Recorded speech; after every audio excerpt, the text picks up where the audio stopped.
Most of us know the feeling of waking up already exhausted. You join the daily commute, run through your tasks, and end the day feeling like you're stuck in a cycle that never quite lets up. We spend a lot of energy looking over the fence at what other people have. A single person longs for a partner, while a married person misses the freedom of being single. At a basic level, an able-bodied person comes home wanting to rest, while a person in a wheelchair wishes they could stand.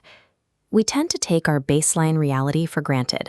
By focusing on what we lack, we stay caught in a loop where nothing we have feels like it's quite enough. Imagine a mother, worn out by these daily stressors, sitting down to check her 9-year-old daughter's homework. The assignment was simple but strange. The teacher asked the students to identify 3 negative things and then write down exactly why they were grateful for them.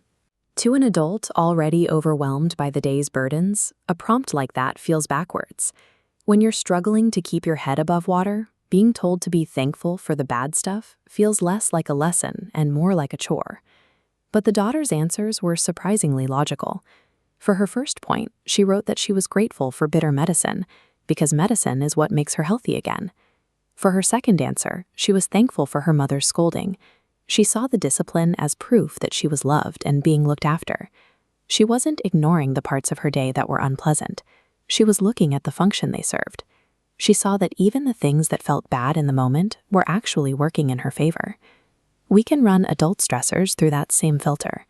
The stress of paying taxes means you have an income. A messy house means you have a home to live in. And the chore of cooking dinner means you have a family to feed. This shift in perspective turns everyday burdens into visible evidence of the life we've built. It reveals that our stressors are often just the side effects of our blessings. Of course, life brings harder things than household chores. We all face major setbacks, betrayals, and seasons that feel empty. Think of a tree in autumn. It sheds its leaves to conserve energy, stripping itself to the bare essentials to endure the coming cold. These barren seasons are part of the cycle. Without the stripping away that happens in winter, the tree wouldn't have the strength or the space for new growth to appear in the spring. This suggests that life might be operating less like an accident and more like a sculptor. Every difficult tax season or stressful chore acts like a hammer and chisel. These moments strike the rough edges of our lives. The point of the chisel isn't to break the stone.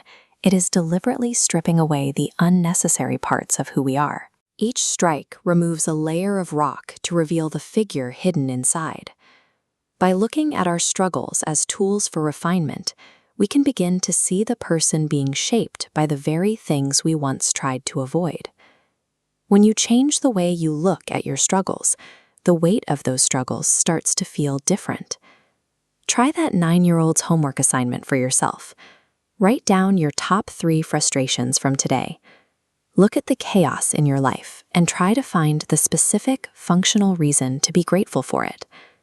Shifting your focus won't make the winter end any faster, but it gives you a different way to inhabit it, with the patience to wait for the season to turn.